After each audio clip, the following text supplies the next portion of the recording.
Hello guys, welcome to Seek Spot. This channel is dedicated to discuss about what is DNA sequencing and what are the different methods of DNA sequencing and what kind of data the sequencing generates and how to analyze it and all other related concepts. But before directly entering into the sequencing part, I just thought I can make few videos from scratch, like what is DNA, where it is located, what is DNA sequence, why we need to sequence it, etc. So that even the people who are from non-biological background can understand these concepts as well. So this is my first video. Let's go to the video. So starting from this video and in couple of next videos, we will be discussing about basics of cell and molecular biology. At the end of this video, we will be aware of what is a cell and what are the structures and functions of cell organelles and what is the difference between prokaryotic and eukaryotic cells and what the central dogma in molecular biology describes. So let's start from what is a cell. Cell is defined as the basic structural and functional unit of all living organisms, which means starting from the smallest microorganism which cannot be seen through our naked eye like bacteria up to largest mammalian animals including humans, we all are made up of cells. There are some are unicellular organisms while others are multicellular organisms. Organisms that are made up of a single cell like bacteria are called unicellular organisms, while other mammalian animals and we humans are made up of large number of cells and are called multicellular organisms.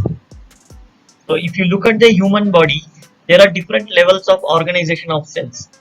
Cells clump together to form tissues, and these tissues together make up organs like lungs, heart, brain, etc. And these organs combined together form organ system and finally a functional living organism. Here is the structure of a mammalian cell. Whenever you see a cell structure, just assume it as some college or some institute where you have different blocks, different departments like department of physics, chemistry, biology, etc. Inside the cell, different organelles are present, which are like the different departments of your institute. And at the center of the cell present is a membrane bound organelle called nucleus, which is similar to the administrative block of your institute, from where all the instructions to students, staffs, and all department members are passed. Nucleus contains genetic material called deoxyribonucleic acid DNA, which has all the information that is needed to be passed to other organelles in a cell.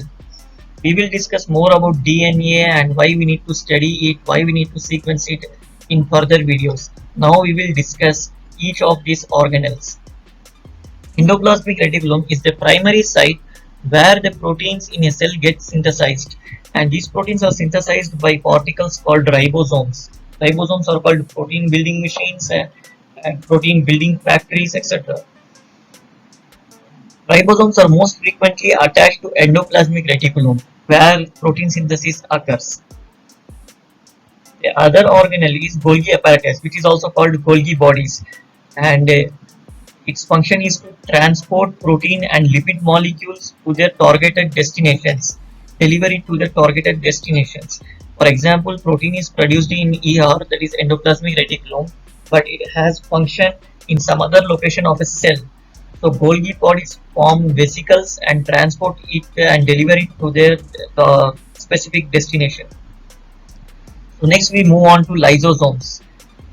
The basic function of lysosome is to lyse unwanted particles in a cell like cell debris, worn out cell particles, or even foreign particles that has entered the cell, etc. And the lysosome can also trigger a cell which has damage beyond repair self-destruct by a process called programmed cell death or apoptosis. Now we will move on to the very important organelle of a cell called mitochondria.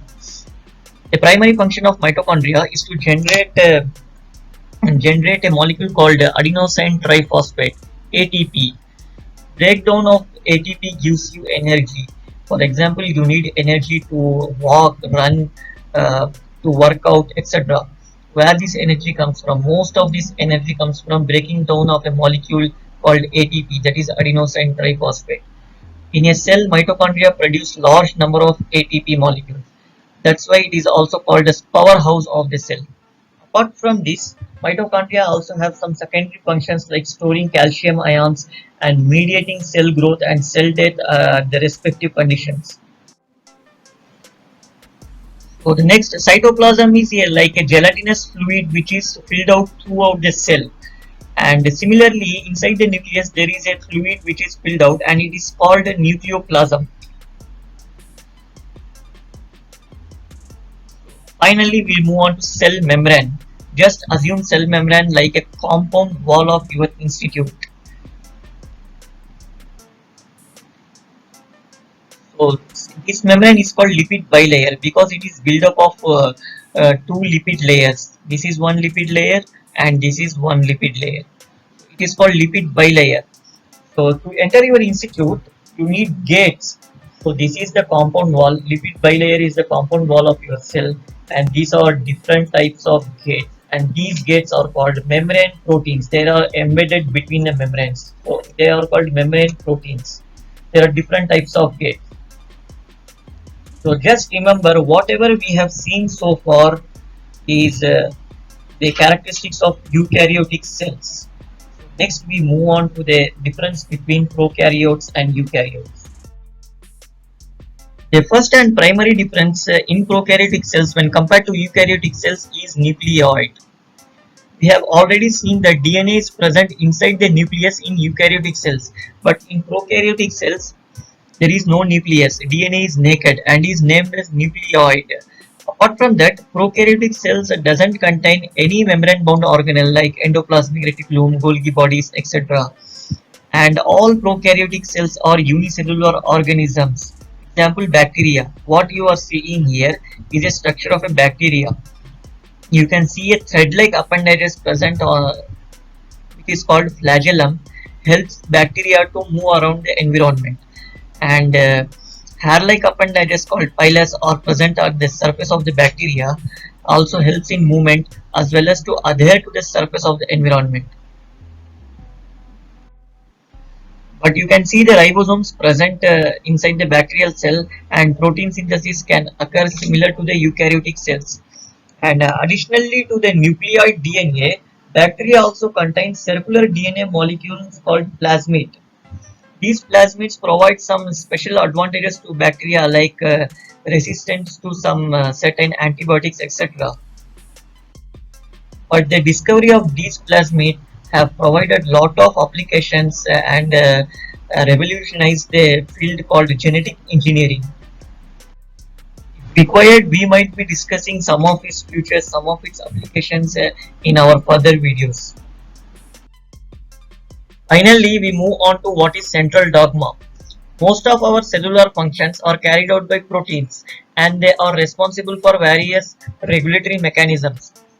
We have already discussed that ribosomes synthesize proteins. DNA contains all the information that is needed to make each of our protein. And ribonucleic acid, that is RNA, acts as a messenger that carries the information from DNA to ribosomes. Ribosomes read the message in the RNA and synthesize proteins. So this process of flow of genetic information from DNA to RNA and RNA to make a functional product called protein is known as central dogma.